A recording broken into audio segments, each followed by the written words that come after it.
All right, well, it might be Super Bowl Sunday, but we're still going to get this PCMR in, guys. You better believe it. we don't skip on the weekend PCMR. It doesn't matter if it's on a Saturday or Sunday. I think this is very important to get out so that way you guys have a true understanding and basis of how much some of the coins that are being found out there are selling for today. What's also equally motivating about the Pocket Change Market Report videos it really helps a lot of folks who are trying to make eBay as a secondary business, and the fundamental understanding of what is selling, what can be found out there. Overall, it's like resources like this that have really helped motivate a lot of people. When and I could speak for myself a little bit and for a few other folks out there that are kind of going through some internal struggles about trying to find the next big find. And that you don't have to concentrate on the big find. You could look for the small finds, the medium finds, and the large finds. But the ultimate goal and the message is to continuously keep going, especially when you're in a dry spell. And sometimes we get that way. I'll go into little pockets of like 2-3 weeks where I don't find anything, but that's all right. I keep going because I know the odds are with me. Kind of like playing the lottery, right? Yeah, are your odds better with playing one number line or playing 25 lines, right? It's pretty easy. The numbers, the odds, they kind of go with you depending on the volume that you put in to your hunts. So glad to have this here today. Again, we talk about ungraded varieties, errors, key dates, things that traditionally we can find going through coin rolls, coin shows. We got, some big shows coming up. I had another one here this weekend. I had a smaller regional show where I was at, but the St. Louis show is like one of the bigger Midwest shows that occurred this weekend. A great place to harvest some of these finds. So we're going to take a look at these here in short order. All of the information is from about, say, the last 36, 48 hours. So very, very recent, up to the minute type of activity. I also saw on Whatnot. So not only do I do the eBay thing, but I utilize and maximize my potential by using all of the tools in my toolbox. Whatnot is a game-changing tool in that toolbox. They are the fastest growing, the biggest platform for live social media auctions. And I personally invite you guys to participate in one capacity or another, whether you want to jump in, and buy a few pieces for your collection. Maybe you could, cherry pick some coins on here as well. I've done both and I've been very successful. You can sell on the platform. I have the QR code to get you guys started right on screen. You sign up today, you get $15 off your very first purchase. And it doesn't matter with who or what you're buying. It is a lot of excitement that has revolved around one of my favorite go-to platforms to do sales. We do our standard every Friday show, 5 p.m. Pacific, 8 p.m. Eastern. So I personally invite you guys to check out some of our US type premier selections that we do. We also have currency. We've just really been pushing out a lot of what everybody wants, and at all budget levels too. You want inexpensive? We got that. You want pricey? We have that as well. Come check us out. It's going to be a lot of fun. All right, so we're going to go ahead and jump right in. And this first coin, ladies and gents, best represents the potential of using eBay as a platform to hunt for coins for your store. This is one of those pieces I could not believe it sold for so little amount of money, whereas I've seen similar other examples sell into the $30, $40, $50 range. This one probably, and again, timelines in which you have your auction listings, and makes a huge difference. If this thing ends, at like 6 a.m. in the morning, you're going to get a much lesser audience based off of that figure. Whereas let's say if it ended at 10 a.m., where you have folks all across the United States that will be up and around, that's going to just enhance the buyer experience. Your audience is going to grow exponentially. So this is a 2002 Mississippi statehood quarter. It's a state where you don't see any errors. Yet we have this beautiful piece that was struck through a lot of grease. Now, the seller mentioned that this was a die adjustment strike, and I'm going to tell you why it's not, although it is pretty similar. Die adjustment strikes will not have the strong, well-struck rims like this one does. Usually there's going to be quite a bit of weakness there with that, and that's all in due part to the pressure of the strike. Die adjustment strikes is just that. They're playing around with the pressure of each individual push of the button, to determine the best pressure for the strike. So some will be a lot lighter, some will be a lot stronger, but there's no better way to distinguish a die adjustment strike from one that is struck through a lot of grease like this one here with those rims. The rims really tell the tale on this one. So this one, even though it's a strike through, all right, which is a more common error type that you can encounter there out in the wild today, there are some that are as strong as this. That obverse is crazy looking, by the way. Only managed to sell for $6.75. I'm willing to bet someone could take this coin and flip it back onto their eBay store as a buy it now, like $29.99, and make some money there. And then again, that's the power and the potential of the platform. If you catch someone sleeping, or if they listed it too early or too late, that's where you can really take advantage of this. All right, so keep that in mind. eBay is not only a place for selling, but also sourcing inventory that you need for your own store. Next one that we have here, it doesn't look like much. It looks like just a regular circulated 1995 D Jefferson nickel. Denver minted mid-90s nickels, even going all the way into like the early 2000s. You folks there on the West Coast, this is going to give you something to look forward to. Now, first and foremost, I'm going to let you guys know, this coin sold for quite the sum of money, $48.99. You're probably asking yourself, well, why? I mean, it looks like it has pretty good steps. It looks to be in pretty decent shape, although it probably looks more like a Mid-State 62 coin. It does have little remnants of what we call the Ring of Death. If you look at the obverse at the very bottom of Jefferson's bust, you can see some of that scraping, kind of like wheel damage there. And then going through all the letters and In God We Trust. I mean, that's pretty hard to ignore there. But with a little bit of photography magic, using a mirror, you're going to see that this particular one has a pretty serious die rotation error. So normally, a standard US coin, when you flip it north to south, will have what we call a coin turn. All right, so when you flip it up to down, the reverse will be right side up, and then the obverse will be right side up, as long as you keep flipping it up to down. When you flip it left to right, kind of like wearing a Olympic medal on your chest, how it hangs down from your neck, it swings left to right. That's called a medallic turn. What we have here is a US coin with a medallic turn. All right, it's 170 degrees.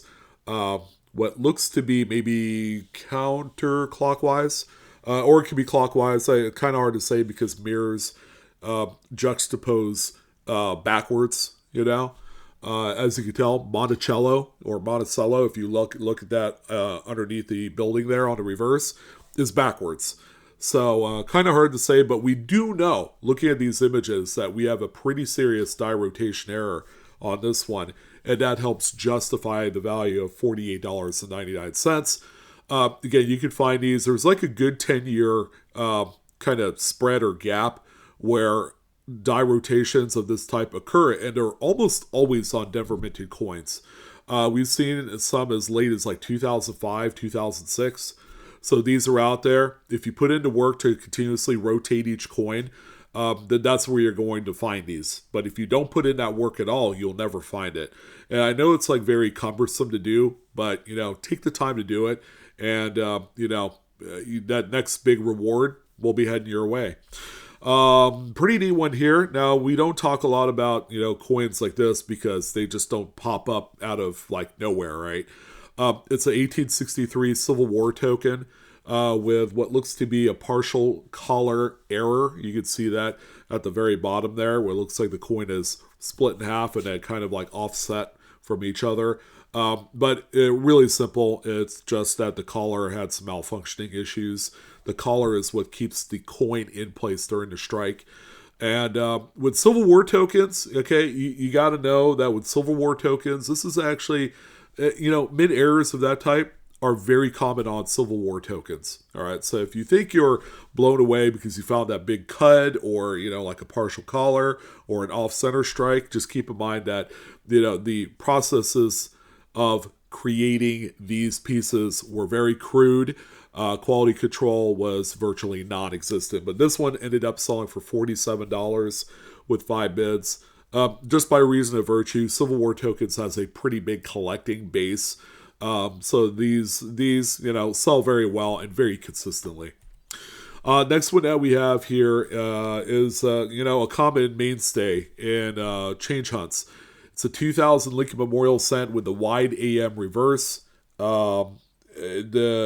The range of dates where you can find the wide AM variety is 98, 99, and 2000.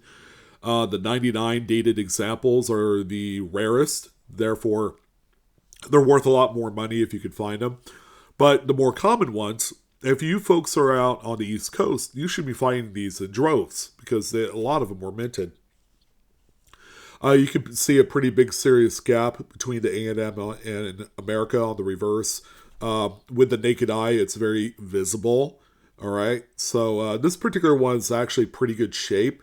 It's not the highest grade example I've seen. But in any event, it did sell for $22.22. I've seen him go as far down as like $5-10 depending on condition. Woody wood grainers are trending up in a huge way. These are what we call, as far as error speak, an improper alloy mix. So the little bit of tin or zinc didn't quite mix very well with the copper when the beginning stages of prepping the strips were done. So through that process, the mix did go out as well. It's almost like oil and water. And it produces some pretty gnarly woody wood graining, kind of like on wood, as you would expect, like you see here on this 1915 Lincoln Wheat set. Now, the much more tougher dates command more money. There are some, common dates from like the late 30s, early 40s, which are beginning to do well, but they're still affordable. The 1915 you see here sold for $104.70. Not too bad. That is actually a very good amount of money. A little bit tougher date as well, and the coin is in great shape. The collector bases are growing with each passing day, and people are collecting these by date, and that's kind of like the big hot button with these is the date collectors, and they want one of every date, one of every mint mark. So when they get to a point where there's a specific date or mint mark that is just really scarce, they will bid it up quite a bit. Same with any other coin. There are certain keys to the series which command a lot more attention and respect. Next one that we have here, a pretty neat one. Although Queen Victoria looks like she has a head cold with a snot coming out of her nose. Actually, this one has a little bit of corrosion. That's what the green stuff is on the coin, both on the front and back. But we do know that this 1885 British halfpenny is, broad struck. More mid errors. It doesn't matter where you're at in the world. You can encounter them. This is actually a pretty cool little example here. So this one sold, I believe, in Britain for $107.90 pounds sterling is what it is. It's not an actual U.S. dollars. That's with 16 total bids. I think in U.S. dollars, it's probably like $135, somewhere around there. Pretty cool to see.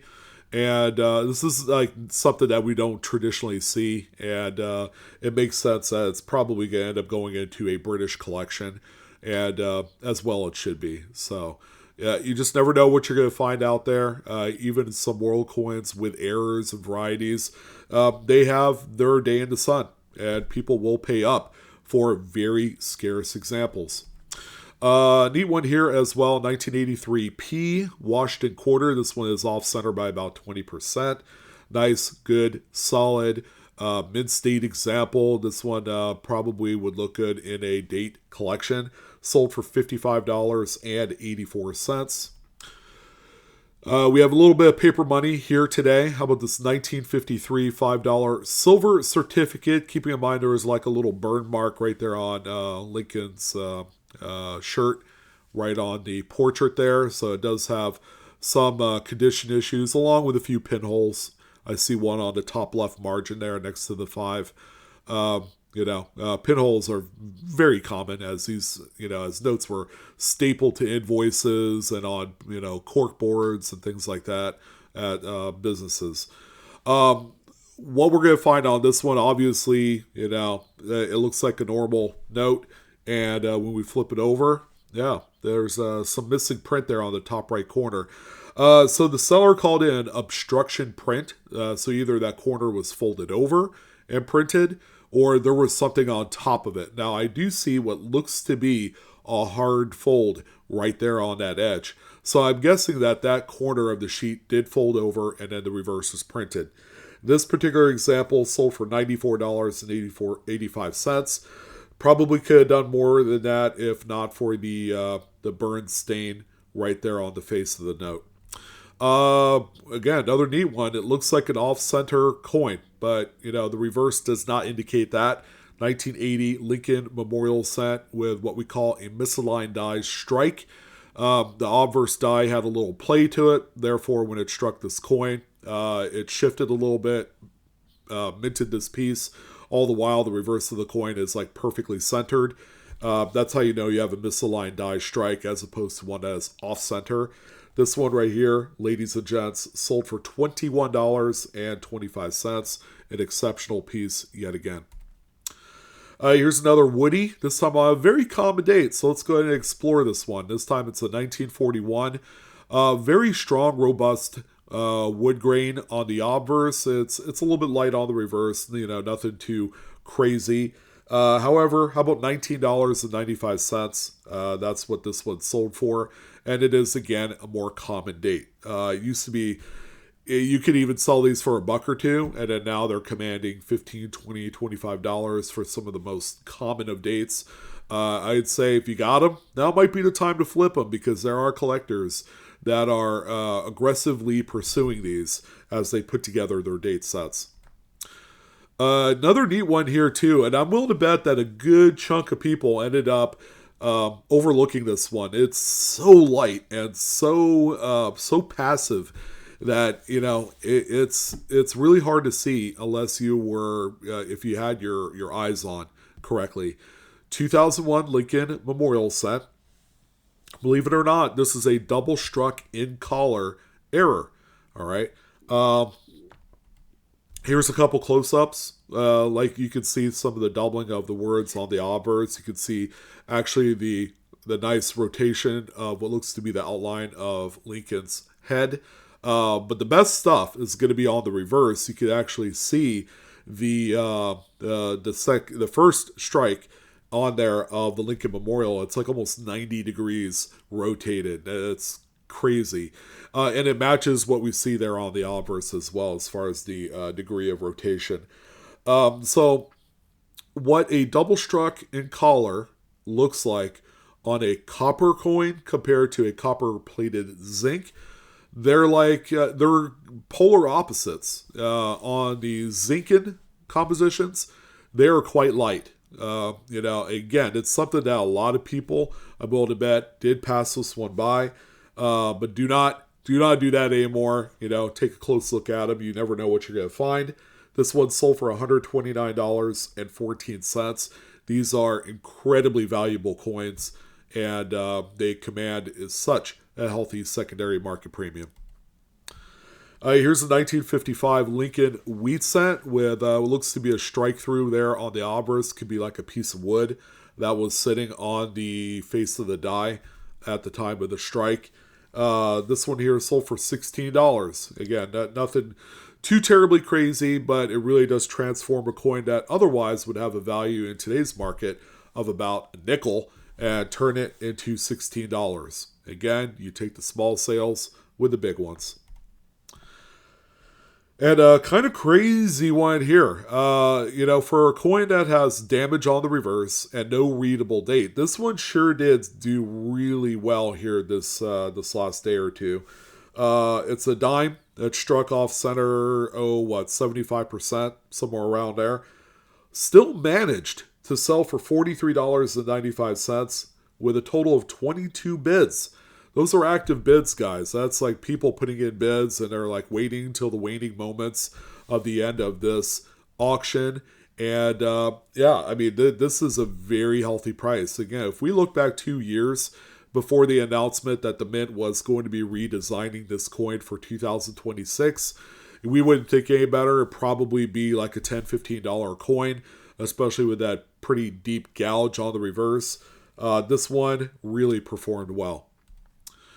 And, sometimes you got to do it. If you have no readable date, sometimes you have no choice other than apply a little bit of nicodate acid etch to the date, just so you know what it is. This one worked out very well. It's a 1918 over 7. It's the big over date. It's a Denver coin, as you can see the Denver mint mark on the reverse. So it's a date restored variety, and a huge one too. These problem-free are thousands of dollars, but if someone's looking for this one, as a budget level coin, this one probably is it. It's still sold for $255.80. My personal recommendation is look at actual live photos like on PCGS's website so you can see this one up closely. I'm going to tell you that this one looks good. This one with the acid etched looks like the legit 18 over 7 variety. Another one out there that's quite common, good old George Washington presidential dollar. This is a 2007 P coin, and it has the missing edge lettering. All right, so a pretty common event on these. I guess you could say it's a mint variety because it happens quite often on a few of the presidents. This one here, again, if you found it, sell it because it ended up selling for $29.45. 1972, someone found the big one. This is the doubled die obverse FS101 on here. It has such in pretty shape. A very nice, beautiful coin. Although the seller did specify that it could possibly have been cleaned. It's kind of hard to know for sure from these particular images. But, if you had to guess of what the FS101 looks like, one look at these pictures and you'll know exactly what it is. This is like one of the strongest doubled dies, bar none, in U.S. coins today. If it wasn't for like the 55 DDO and the 69S DDO, this one would be the king and the powerhouse of Lincoln cent varieties. This one sold for $553.90. And yes, it's worth every penny, even if it had a light cleaning. And here's one, not pretty. It looks like it's made its rounds in a vending machine quite a bit. A 2000p Sacagawea dollar. It looks, it's a far departure from what we called the golden dollar when it first came out. This one has been around the block a few times, but it is an example of the Wounded Eagle reverse. It's the FS901 in the Cherry Picker's Guide. The Wounded Eagle is a pair of die gouges going through the breast feathers of the eagle, as you can see here. Those are, by the way, raised, so they are not damaged or scratches. Because if it's raised, obviously it would be either of those things. So this one right here, not the greatest looking example, but the seller ended up scoring a clean little $45 hit for this one, whereas most better condition pieces have gone for about $90 to $110 in today's market.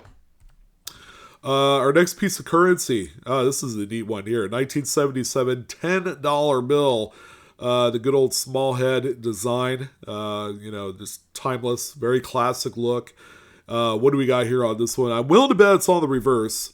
There you go. A little misaligned print. The front and all that was like perfectly centered.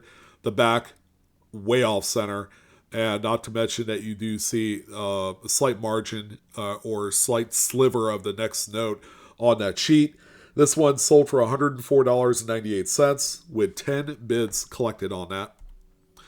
1950D Lincoln Wheat Cent. This one you can see has a cud die break at the base of Lincoln's bust.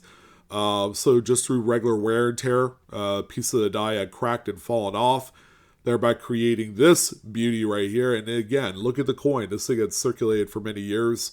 So if you think that these are not findable, think again. Because a lot of people really truly did not pay attention to this one. There's a little bit of a close-up of that cud die break. I'm willing to bet it's probably more of a retained cud because you still have the design feature of the edge of that rim. This one sold for $31 with 3 bids. Here's a 1919 Lincoln Wheat Cent that is struck about 10-12% off center. But please do keep in mind there is some pretty heavy damage scrapes on the reverse right at the very top there. But still, a very good early date. And this one ended up selling for $60.14 with 20 bids this time. Here's a 1989P Washington quarter. That's about 35% off center. Not your prototypical date that you find with an off-center strike. I have seen a few. So this one is, it's not like unique or anything. But it's not as easily accessible either. This one sold for $54 with 15 bids this time. And we also have a 1989P Candy half dollar struck about 15-20% off center there. Obviously the bigger the denomination, and with this type of error, the more that they're worth. This one sold for $115.50 with 12 bids. Very active sale here in this weekend. And there you go. Yeah, check your scrap silver, because I'm telling you, if you have a coin like this, by the way, melt value of a Washington quarter is like just under $6 or something, or just over. This one has a pretty big lamination or delamination. So a strip of the coin had fallen off at some point. It's a beater, guys. This thing is not pretty. It's got some gouges and scratches, and again, this one will fool a lot of people into thinking that it is not all that, and surely should be a spender. But $49.99 later, someone took this home, and lamination on any silver coin is big business, and collectors are yearning for more of them, and they're willing to pay money quite very similar to what this one sold for. 1989 Lincoln Memorial Cent, pretty decent one here with a cut die break over the word trust this time. So we got a nice little zinc in here. How about $78.95 as your final result on this one? And one that we've covered here on a number of occasions. This is a 1982 Lincoln Memorial Cent that was struck on a split planchet. So the planchet was already split in half on its edge. A typical weight of a copper cent is 3.1 grams. This one, I'm willing to bet, is probably closer to 2 grams. The seller did not weigh it or did a photos revolving around the scale weight of this one. But you can see the striations there on the obverse showing that that is the split side of the coin. This one, very nice price at $64.46 was your finale for this one here. And our final coin of the PCMR for this weekend, 1973. This thing is a banger. Roosevelt dime struck approximately 25-30% off center. Full readable date. If it had a mint mark, you would see that as well. You can actually see some of the points to the reeds there on the rim. So again, for the same reasons as that previous off-center Roosevelt dime we covered earlier in this show, this one is showcased, obviously, because it's such in great condition with a full date. $78.95 was your final result with 35 bids. Man, people were just hanging around, putting little bids in all the way up to the end. And yeah, the result was nothing short of astonishing. All right, well, that's going to go ahead and wrap things up for the PCMR for the weekend. Information provided in this video is for educational use only. Nothing is financial advice on here. Please do collect and or grade your coins responsibly. And thank you guys again for watching. You guys have been fantastic, and I appreciate all of the support and views and all that great stuff. Don't forget to like, share, and subscribe. I will see you guys next time, and I hope that you have a little bit of inspiration to go out there and find some of these pieces for yourself in whatever you do. I'm out of here. You guys take care. Enjoy the rest of your weekend. Have a great start to your week, and I'll see you on the next coin video. So long.